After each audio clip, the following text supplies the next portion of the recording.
झटके में पूरे वसाइल कंपनी सरकार नेशनल और इंटरनेशनल सब लेके और उनको बेच के और अपने इक़दार को दवाम बख्शते हैं और गिरोही मफाद के लिए 25 करोड़ अवाम की जिंदगी रिस्क में डाल दी है। यकीनन अब्दुल खालिक जूना जो अभी नहीं है, उन्होंने जो सवाल उठाए मैं उनको भी इंडोर्स करता हूं और उन्होंने ख्यालात वो उठाए जिनको हमें ये नहीं बताना था कि जिस तरह हमारे साथी थे उन्होंने इनके ऊपर ये बोला कि हमें ये नहीं बताना, दूसरी जमातों को बुलाया कि हमारा ये हुक्म है कि 8 को आप हड़ताल करें, इसलिए हमने नहीं बुलाया। यकीनी तौर पे सर सब ये वो दर्द रखने वाले हैं जो अपने सियासत में अपना मौक़िफ़ रखते हैं और उसके डेडिकेशन है और उनकी जिंदगी उनकी मिसाल है कि उन्होंने कंसिस्टेंटली और बेलौस होके अपनी सियासत की है। तो उन्होंने जो सवालात उठाए यकीनी तौर पे जिस तरह सिस्टम को तब्दील करने की है, इस तरह आइन को मुस्तकबिल में अभी बुराइयां तो हम 3-4 जो इस असेंबली ने डाली हैं 26वीं 27वीं या इससे इसी हुक्मरानों ने SIFC एक्ट डाला या अभी हमें अभी भी तरमीम में होती जा रही है, पिका ऑर्डिनेंस लगाया, 26-27 अमेंडमेंट लाए। तो ये सारी बुराइयां जड़ हैं, ये सारी तैयारियां जड़ हैं वेस्टेड इंटरेस्ट ग्रुप की। अब इनके पीछे जो ताकतें हैं गैर मुल्की या मकामी, उनके कॉन्ट्रैक्ट्स में चले गए। फौजी कॉन्ट्रैक्ट्स में तो पहले ही थे, लेकिन अब कमर्शियल रिलेशन भी रख दिया है। तो ये जो कमर्शियल इंटरनेशनल रिलेशंस रखे हैं, तो इसने हमें हमारे मुल्क को मुसीबत में डाल दिया है और कई उसके नतीजे में पूरे मुल्क में सियासी अनस्टेबिलिटी, इकोनॉमिक ग्रोथ नहीं हो रही लेकिन पीछे जा रही है और इसकी वजह से अदलिया का कत्ल किया और उसकी बुनियादें हिला दी। पार्लियामेंट रबर स्टैंप है जो किसी इतने बड़े कॉन्स्टिट्यूशन के इशू पे भी कभी बहस नहीं करती क्योंकि सिर्फ हाथ उठाना है। तो ये इससे निकलने की बात है और हमारे क्या इंटरेस्ट हैं सब बोल के गए। मैं उन पॉलिटिकल चीजों पे नहीं बोल रहा जो तकरीबन दोस्त बोल के गए। कराची का क्या बोलूं, मेरी पैदाइश इधर की है। मैं 5 साल का था तब से मुझे याद है समंदर पे जाता था और क्लिफ्टन पे वो पैर डालते थे।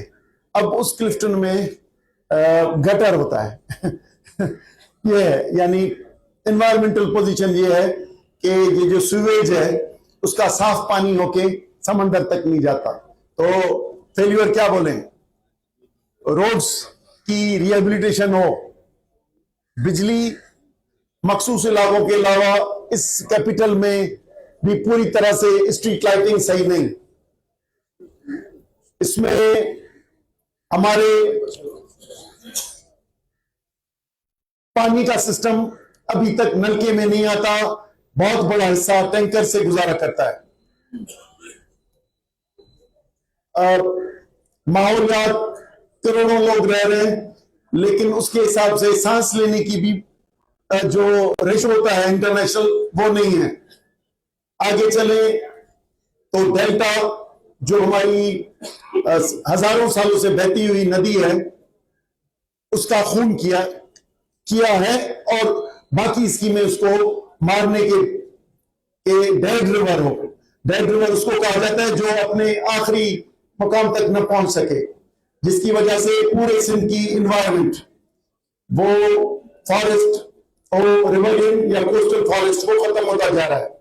इरोजन और इंट्रूजन का इशू बढ़ता जा रहा है।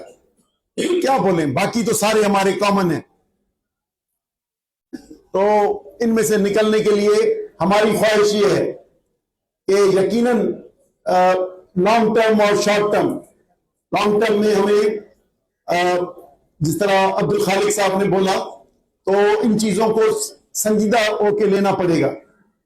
अगर हम इन चीजों को अभी कहेंगे कि अभी आज का इलाज करें, तो आज का इलाज तो पीएमएलएन, पीपुल्स पार्टी, उसके अलाइड हुकूमत ने तो कर दिया है ना कि 5 साल हुकूमत कैसे करेंगे।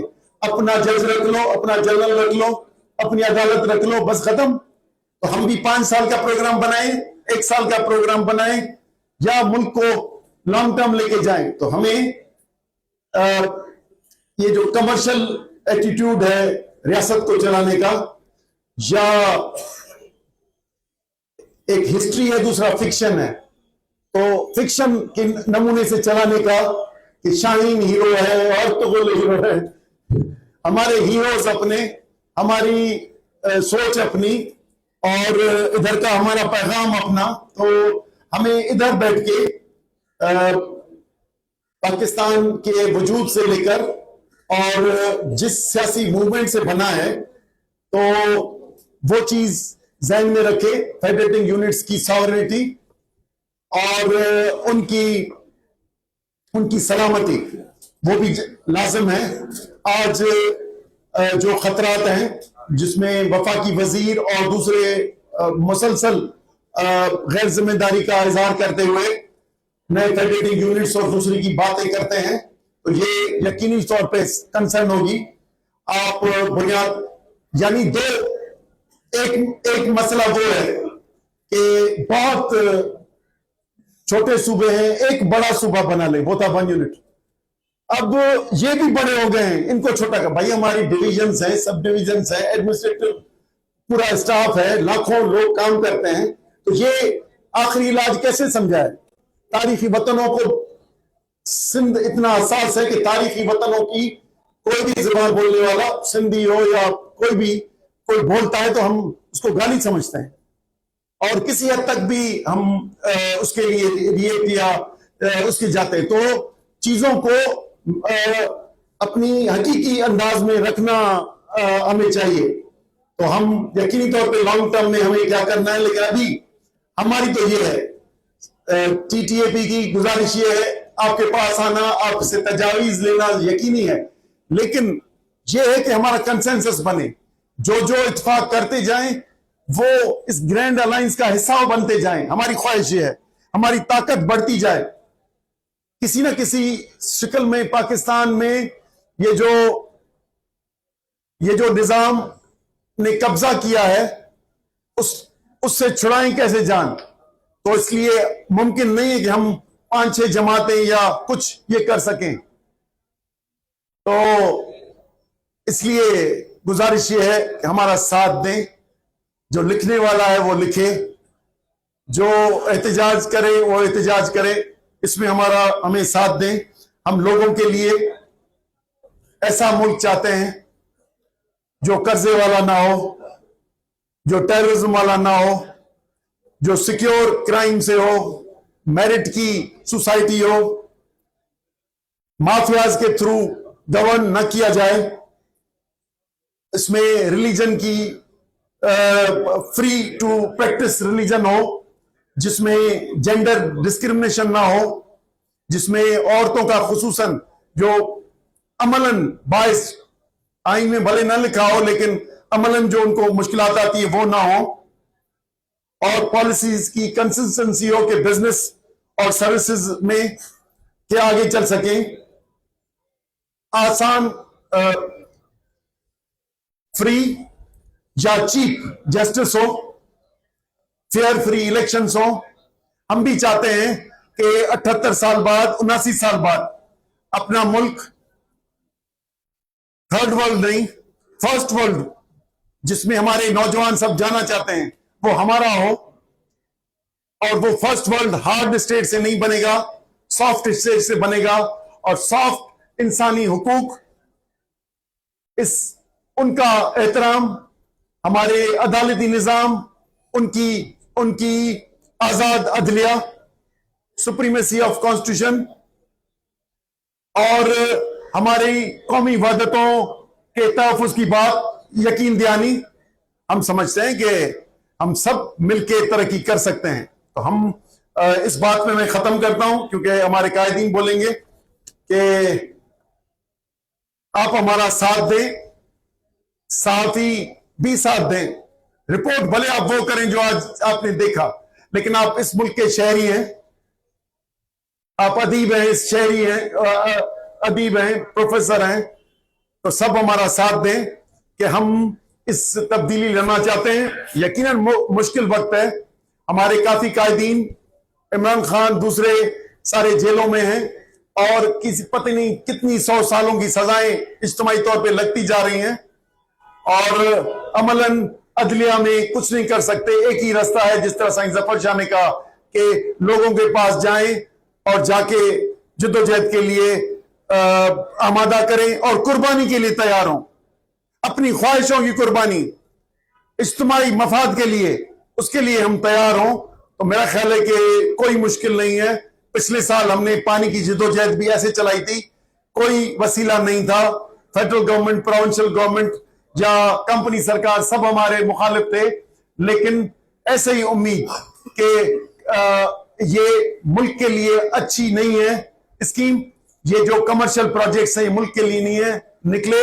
और आपने देखा कि एक साल में पूरे ये प्रेसिडेंट ऑफ पाकिस्तान ने जो गैर आईनी कदम उठा के और फैसिलिटेट किया कंपनी सरकार को, उनको शिकस्त दी अवामी ताकत से।